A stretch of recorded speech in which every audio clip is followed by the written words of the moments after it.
Hello guys, welcome back to the channel. आज की video में अपनी साइबर सिक्योरिटी प्लेलिस्ट को एक्सटेंड करने वाले हैं।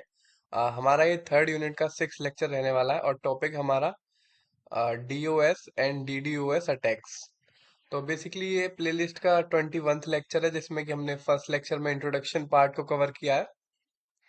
तो आज का टॉपिक है DOS। बहुत ही इजी टॉपिक है ये। विद एग्जांपल मैं आपको समझाऊंगा। तो DOS की एक बार फुल फॉर्म पढ़ लेते हैं। वो है denial of service.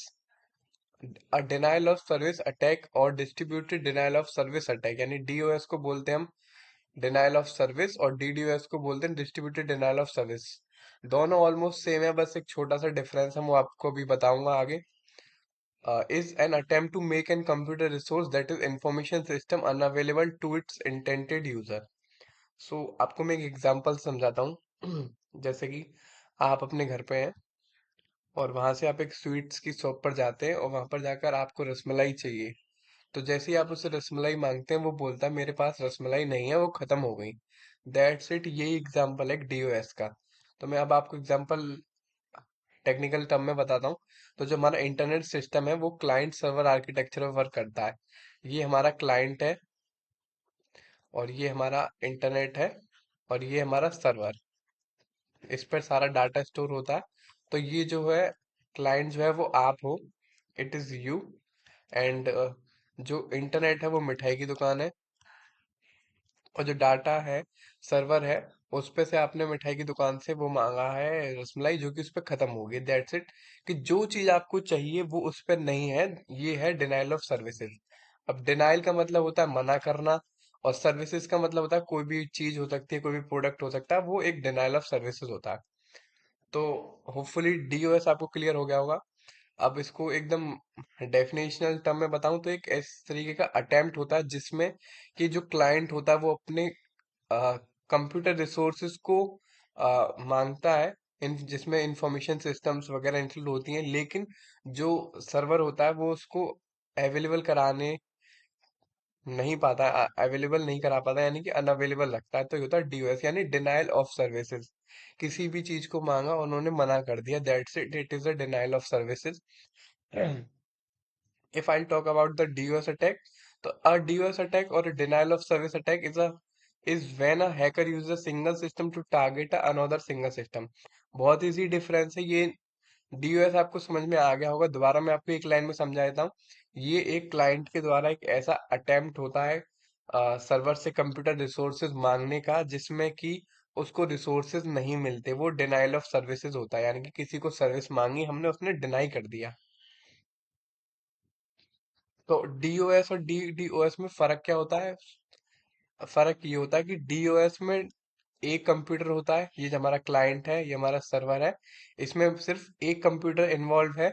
While on the other hand DDoS में डिस्ट्रीब्यूटेड डिनाइल, यानी डिनाइल करा है डिस्ट्रीब्यूटेड तरीके से। ये इसकी ही सब क्लास होती है एक तरह से। इसकी होती है एक सब क्लास। तो इसमें बीच में काफी सारे डिस्ट्रीब्यूटेड बोटनेट्स आते हैं। बोटनेट्स हम ऑलरेडी पढ़ चुके हैं काफी सारे।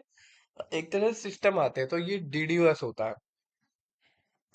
चीज दोनों एक ही है, सिंपल डिफरेंस ये है कि इसमें खाली एक सिस्टम यूज होता है, डीडीओएस में more than one system use होते हैं।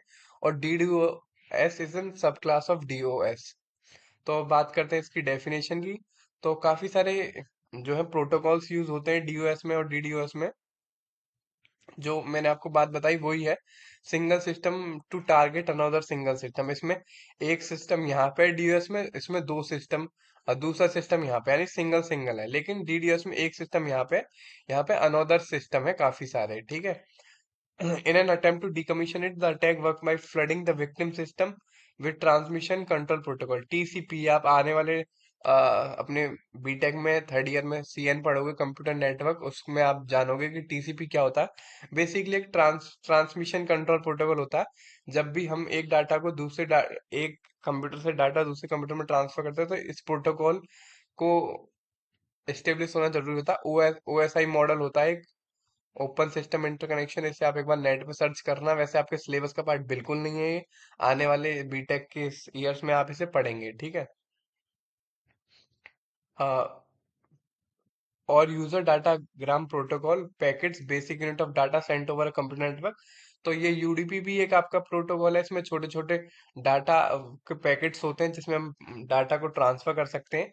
और जो एक ऐसा पॉइंट बना जाता है जो कि ये सब डाटा वगैरह जो पैकेट्स होते हैं इनएक्सेसिबल हो जाते हैं, मतलब ये हमारे पास एक्सेस नहीं रहते। यानी कि नो लॉन्गर रिस्पॉन्ड, जितनी हम रेस्पॉन्स दे रहे हैं कि जितनी बार हम रसमलाई मांग रहे हैं उतनी बार वो हमारी बात सुन ही नहीं रहा, क्योंकि इसके पास रसमलाई है ही नहीं। ठीक, बस ये एग्जांपल फ्रॉम अदर डिवाइस यानी कि उस दुकान से। DOS attack usually won't destroy system and their effect can be corrected through a series of device and network reset, but as they say time is money. तो जो DOS attack है हमारे system को बहुत ज्यादा डिस्ट्रॉय नहीं करता है, बट कुछ हम सीरीज ऑफ डिवाइसेस यूज करके नेटवर्क को रीसेट करके इस अटैक से हम बाहर भी निकल सकते हैं। लेकिन टाइम इज मनी, क्योंकि इन सब चीजों में टाइम लगता है और टाइम की वैल्यू मनी से ज्यादा है। अब बात करते हैं डीओएस अटैक की। तो डीडीओएस अटैक की तरह ही आपका डीडीओएस अटैक जो है वो डीओएस अटैक की तरह ही, सिर्फ डिफरेंस क्या है, इसकी फुल फॉर्म में डिस्ट्रीब्यूटेड आता है। और इसमें क्या है, एक हैकर जो होता है, एक ये आपका हैकर है, इसका ग्रुप रहता है पूरा, जो एक सिंगल सिस्टम को टारगेट करता है। टारगेट ये सिंगल सिस्टम को ही करेंगे, लेकिन डीओएस में एक ही करता है और डीडीओएस में पूरा ग्रुप होता है हैकर्स का, जो सिंगल सिस्टम को टारगेट करता है in order to put it out of service, यानी उसको सर्विस से इनएक्सेसिबल करने के लिए। अगर हम डीओएस और डीडीओएस की बात करें, तो डीडीओएस जो है वो मोर क्या कहते हैं डेंजरस होता है, क्योंकि डीडीएस में पूरी टीम होती है हैकर्स की, डीओएस में सिंगल सिस्टम होता है। So using multiple compromise system to overload a victim network can be very effective and make it difficult to trace. It's often used as a distraction to give hacker more time to inflate in other ways such as data theft। अब मैं आपको example देता हूँ, definition वगैरह तो आपको इसमें लिखनी है, ये मैंने नोट्स में इंक्लूड नहीं करा है, जो मेरी लेक्चर सीरीज देखेगा उसको ही समझ में आएगा।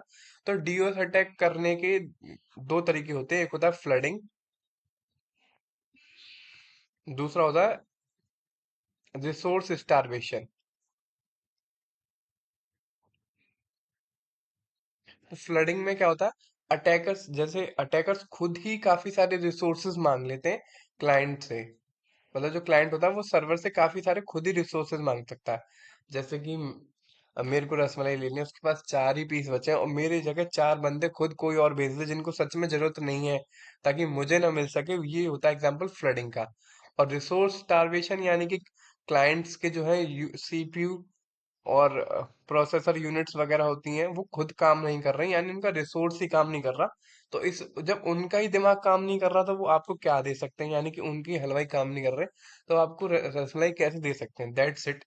ये इसके दो तरीके होते हैं, डीओएस एंड डीडीओएस अटैक की। इसी चीज को हमने इसमें अंदर पढ़ा था, बिकम अनएक्सेसिबल रह जाता, इसमें ये हमने पढ़ा था। और काफी ये डेंजरस नहीं होते, बस इतना है कि इनसे रीसेट करना पड़ता है सिस्टम को, जो कि टाइम टेकिंग प्रोसेस होता है। अब एक लाइन में समझा दूं डीओएस डीडीओएस क्या होता है, जो सब हमने पढ़ा वो तो ऑलरेडी आपको समझ में आ गया होगा होपफुली। अगर नहीं आया तो बस एक लाइन में एक चीज समझ लीजिए, डीडीओएस और डीओएस, इसकी फुल फॉर्म होती है डिनाइल ऑफ सर्विस अटैक या फिर distributed denial of service attack. इसका मतलब ये होता है कि जो क्लाइंट है वो सर्वर से कुछ चीज मांग रहा है, अटेम्प्ट कर रहा है लेने की, लेकिन वो जो सर्वर है वो उस चीज को पूरा नहीं कर पा रहा, ये आपका डीओएस अटैक है। और डीओएस और डीडीओएस में फर्क इतना है कि इसमें एक क्लाइंट होता है, यानी कि एक हैकर होता है, और डीडीओएस में ग्रुप ऑफ हैकर्स होते हैं, जैसा कि आप डायग्राम में देख सकते हैं। और ये टॉपिक आता है तो इसका डिफरेंस मैं आपको आगे समझाऊंगा, लेकिन ये जो डायग्राम है मोस्ट इंपोर्टेंट है। अगर 7 मार्क्स में ये वाला टॉपिक आता है तो आपको ये जरूर बनाना है डायग्राम, क्योंकि इससे टीचर को इजीली समझ में आ जाएगा, जो चेक करेगा कि बच्चा क्या समझाना चाहता है। उससे पहले अगर आपको मेरी वीडियो पसंद आ रही है तो प्लीज मेरे चैनल को सब्सक्राइब करना ना भूलें। अगर आपको कोई पर्सनल डाउट आता तो आप मुझसे मेरे सोशल हैंडल्स पे कांटेक्ट भी कर सकते हो। बाकी सारी प्लेलिस्ट भी हैं, डीएसटीएल की प्लेलिस्ट है, सीओई की प्लेलिस्ट है हमारे चैनल पर, और आपको इम्पोर्टेंट टॉपिक्स मिल जाएंगे, तो उनको प्लीज एक बार जरूर देखें। और बाकी नोट्स चाहिए तो आपको डिस्क्रिप्शन में मिल रहा होगा कि आप उन नोट्स को कैसे एक्सेस कर सकते हैं।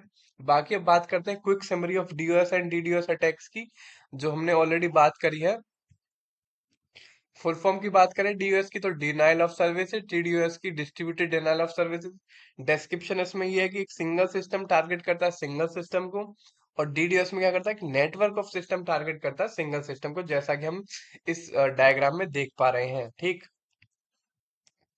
अब बात करें मेथड की, तो मेथड इसमें फ्लडिंग का मेथड यूज होता है, जो मैंने आपको बताया है। और floods just enough traffic from a single location to disable victim network. और इसमें क्या कहते हैं, फ्लडिंग और रिसोर्स एलोकेशन दोनों का यूज होता है। Floods massive amount to traffic from multiple location to disable the victim network.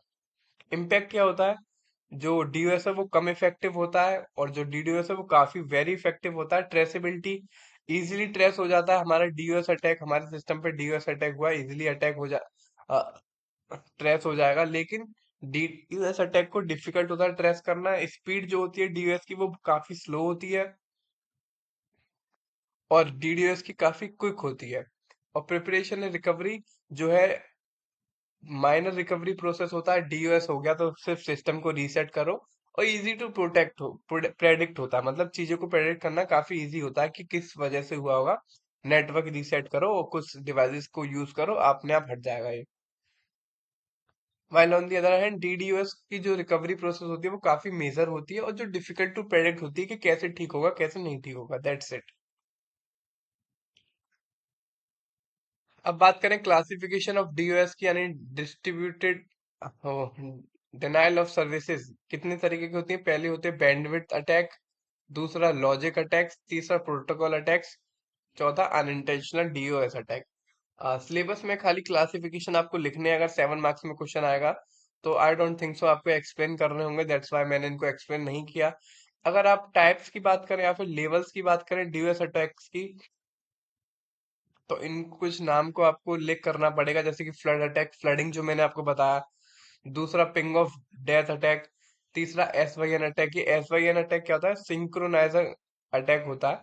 आगे आप डिजिटल इलेक्ट्रॉनिक शायद पढ़ भी रहे होगे, उसमें आप समझ पाओगे सिंक्रोनाइज असिंक्रोनाइज क्या होता है। फोर्थ इसमें टीयर ड्रॉप अटैक होता है। फिफ्थ इसमें स्मर्फ अटैक। फोर्थ इसमें न्यूक। अगर आप नेट पे डालेंगे तो आपको इसके बारे में बहुत कुछ पढ़ने को मिलेगा, लेकिन हमारे सिलेबस में मैंने जो भी कंटेंट कराया ऐड कराया वो 7 मार्क्स के अकॉर्डिंग किया है। सबसे पहले इनकी फुल फॉर्म डेफिनेशन, दोनों की individual full form definition diagram आपको जरूर बनाना है। उसके बाद 7 मार्क्स में आता तो आपको क्विक समरी यानी कि डिफरेंस बताने हैं। उसके बाद क्लासिफिकेशंस को ऐड करना है, और टाइप ऑफ लेवल्स ऐड करनी है। और जो मैंने दो टाइप बताया फ्लडिंग और रिसोर्स स्टारवेशन, वो आपको जरूर लिखने हैं, नोट्स में आपको नहीं मिलेंगे। अगर आप मेरा लेक्चर सीरीज फॉलो कर रहे हैं तो आपको जरूर वो समझ में आया होगा।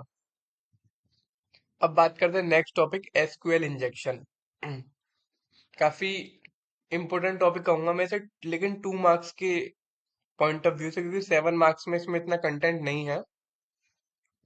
अब कुछ लोग इसको एसक्यूएल इंजेक्शन बोलते हैं, आप भी इसको एसक्यूएल पढ़ रहे होंगे, लेकिन जो आपके सीनियर प्रोग्रामर्स होंगे, सीनियर्स होंगे, टीचर्स होंगे, वो उसको सीक्वल पढ़े होंगे, सीक्वल पढ़ रहे होंगे एसक्यूएल को। इसकी जो फुल फॉर्म होती है एसक्यूएल की होती है स्ट्रक्चर्ड क्वेरी लैंग्वेज। एक बार आप ध्यान से देख लीजिए, एसक्यूएल स्ट्रक्चर्ड क्वेरी लैंग्वेज, लेकिन इसको बोलते हैं वो सीक्वल बोलते हैं। आज के बाद आपको कोई ये पढ़ो कहीं एसक्यूएल लिख रहा है, आपको बोलना सीक्वल है, क्योंकि इसकी रियल फुल फॉर्म होती है स्ट्रक्चर्ड इंग्लिश क्वेरी लैंग्वेज, जिसको बोलते हैं सीक्वल। ठीक है, एसक्यूएल भी बोल सकते हो आप, आजकल सब एसक्यूएल बोलते हैं। तो इंजेक्शन तो आप सबको पता होता क्या है, सबने लगवाया भी होगा। अब बात करते हैं सीक्वल की, एसक्यूएल की। तो एसक्यूएल एक ऐसा डाटाबेस कंप्यूटर लैंग्वेज होती है, डीबीएमएस के अंदर आती है, डाटाबेस मैनेजमेंट सिस्टम। आपने नेक्स्ट जो सेमेस्टर में ये सब्जेक्ट भी पढ़ोगे आप, डाटाबेस मैनेजमेंट सिस्टम। इसके अंदर जो है एसक्यूएल प्रोग्रामिंग लैंग्वेज होती है सीक्वल। ये एक डाटाबेस कंप्यूटर प्रोग्रामिंग लैंग्वेज होती है, जिसका काम होता है डाटा को मैनेज करने के लिए। डाटा को मैनेज करने के लिए किस फॉर्म में, आरडीबीएमएस को, आरडीबीएमएस यानी relational database management system. Relational का मतलब क्या होता है, कोई भी डाटा जो आपका कॉलम्स और रोज के फॉर्म में हो। जैसे कि एक्सेल सीट आप देखते होगे, एक्सेल, माइक्रोसॉफ्ट एक्सेल में वो जो डाटा है वो आपका आरडीबीएमएस होता है, यानी कि रिलेशनल डाटाबेस मैनेजमेंट सिस्टम। ठीक। अब बात करते हैं अपने main topic, S sequel injection. अगर आपसे ये आपको नॉलेज के लिए पता होना चाहिए सीक्वल क्या होता है। अब एसक्यूएल इंजेक्शन क्या होता है? एक ऐसा कोड इंजेक्शन होता है, कोड इंजेक्शन टेक्निक होती है जो आपके कंप्यूटर के डाटाबेस को डिस्ट्रॉय कर सकती है। अब जो सीक्वल इंजेक्शन सीक्वल जो लैंग्वेज होती है उसमें काफी सारे कमांड्स होते हैं, इंसर्ट इनटू, काफी सारी कंडीशंस होती हैं। तो इसमें क्या करते हैं हम? एसक्यूएल में हम अपना डाटा स्टोर करते हैं। मान के चलो जैसे हमने पूरे कॉलेज का डाटा स्टोर कर रखा है अपने सीक्वल डाटाबेस में, और कोई गलती से इसमें हमारे एसक्यूएल इंजेक्शन डाल दे, यानी कि हम इंसर्ट इनटू करते हुए कोई डाटा इसमें इंसर्ट करते हुए कोई हमारे बैक एंड पर अ, धोखे से कोई एसक्यूएल इंजेक्शन डाल दे। एसक्यूएल इंजेक्शन क्या होता है? एसक्यूएल इंजेक्शन सिंपली एक कोड होता है, कुछ ज्यादा बड़ा इंजेक्शन नहीं होता। जैसा आपको दिख रहा है ऐसा कुछ नहीं होता, एक कोड होता है जो मेलिशियस होता है, जो हमारे सिस्टम पे इंजेक्ट किया जाता है बिना हमसे पूछे। ठीक। तो एसक्यूएल इंजेक्शन एक कोड इंजेक्शन टेक्निक है जो हमारे डाटाबेस को डिस्ट्रॉय कर सकती है। ये एक most common web hacking technique है। और ये मेली मतलब सिंपल, इसमें कुछ नहीं है कि हमारे वाया वेब पेज इनपुट के थ्रू, जो वेब पेज हमारा इंटरनेट पर दिखता है उसके थ्रू हमारे एसक्यूएल स्टेटमेंट में मेलिशियस कोड डाल सकती है। अब मैं आपको मोर डीप में बात करूं तो देखो ये हमारा जो है फर्स्ट, ये आप इस पे देखिए डायग्राम पे, अगर 7 मार्क्स में आता है तो आप ये डायग्राम बनाना, 2 मार्क्स में आता है तो इतना मोर देन इनफ है। ठीक। अभी हमारा हैकर है, ठीक है। सबसे पहले इसकी, ये हमारी वेब पेज है, ये वेब पेज जो हमें लोगों को दिखाते हैं हम अपना, इसके थ्रू ये क्या करता है, कोई भी इसे वो डालना है, मान के चलो कोई कमांड डालनी है, एसक्यूएल की कमांड्स होती है, insert insert data into into ये हमारा वो है डाटाबेस डीबी। ठीक है, ये हमने कमांड डाली, इस कमांड में डाटा की जगह उसने डाटा ना डालकर कोई मेलिशियस कोड डाल दिया हमारे वेब पेज पर, देख सकते हैं आप, जिससे कि मेलिशियस एसक्यूएल क्वेरी वैलिडेट हो गई और वो डाटाबेस के द्वारा एग्जीक्यूटेड हो जाती है। फर्स्ट स्टेप आपका ये रहा, सेकंड स्टेप आपका ये रहा, उसके बाद जो हैकर जो है उसको एक्सेस मिल जाता है हमारे डाटा को देखने का, अल्टर रिकॉर्ड्स, अल्टर माने चेंज करना, जैसे हम फिटिंग कराते हैं ना, अल्टरिंग कराते हैं अपने कपड़ों की, सिर्फ वही रिकॉर्ड्स को अल्टर कर देता है और डाटाबेस एडमिनिस्ट्रेटर बन जाता है, खुद डाटाबेस का मालिक बन जाता है, फिर चाहे वो उस डाटाबेस के साथ कुछ भी कर सकता है। अब बात करते हैं ब्लाइंड एसक्यूएल इंजेक्शन की। तो blind SQL injection is used when a web application is vulnerable to an SQL injection but the result of the injection are not visible to attacker. Same यही स्टेप होता है blind SQL injection में। पहले हम hacker identify करता है कोई भी वल्नरेबल यानी कमजोर एसक्यूएल ड्रिवन वेबसाइट को, उसमें जो है मेलिशियस एसक्यूएल को इंजेक्ट कर देता है, और जो मेलिशियस एसक्यूएल होती है वो एग्जीक्यूट होती है, फिर डाटाबेस को अपने एक्सेस कर लेता है। लेकिन ये सब जो चीज हुई और जो हमारा रियल यूजर है, जो वेबसाइट का रियल मालिक है, उसको पता ही नहीं लगा क्या हुआ। ये जो होता है ये ब्लाइंड एसक्यूएल इंजेक्शन होता है। एसक्यूएल इंजेक्शन में जो है पता लग जाता है कि हमारा डाटा किसी ने हैक कर लिया, हमारे अलावा और कोई भी डाटा यूज कर रहा है। लेकिन ब्लाइंड एसक्यूएल इंजेक्शन में क्या होता है कि उसको पता ही नहीं चलता कि हमारा डाटा जो है वो किसी ने एक्सेस कर लिया है। और काफी सारे बड़ी बड़ी वेबसाइट्स हैं, डोमिनोज वगैरह, इन सब के डाटा ब्लाइंड एसक्यूएल इंजेक्शन से ही लीक होते हैं। और एक जगह है डार्क वेब, जिसमें आपको ये सारा डाटा मिल जाएगा कस्टमर्स का, पेड अवेलेबल रहता है ये। ठीक। अब बात करते हैं steps for SQL injection attack. अगर ये टॉपिक 7 मार्क्स में आता है तो ही आपको स्टेप्स लिखने होंगे, तो ही आपसे स्टेप्स पूछेगा। अगर ये 2 मार्क्स में आता है तो आपको सिर्फ इतना लिखना पड़ेगा, मोर देन इनफ है। Sorry guys. और 7 मार्क्स में आपको ये थ्योरी लिखनी पड़ेगी, डायग्राम बनाना पड़ेगा, ब्लाइंड ब्लाइंड एसक्यूएल इंजेक्शन को भी डिस्क्राइब करना पड़ेगा। और इस कुछ स्टेप्स हैं, स्टेप्स मैंने आपको ऑलरेडी बता दिए हैं। अब आप ये जो थ्योरी है वो आप एक बार पढ़ लेना, लेकिन मैं आपको ओवरऑल बताऊं तो इसमें अटैकर क्या करता है, सबसे पहले कोई ऐसी वेबसाइट देखता है जो एसक्यूएल इंजेक्शन एसक्यूएल पर बनी हुई हो, यानी कि जिसमें एसक्यूएल का यूज हो, जैसे कि कोई रेस्टोरेंट की वेबसाइट है, कोई कॉलेज की वेबसाइट है। उसमें वो क्या करता है, डाटा को इंसर्ट कराने की जगह धोखे से उसमें अपना एसक्यूएल इंजेक्शन जो मेलिशियस कोड होता है उसको इंजेक्ट कर देता है।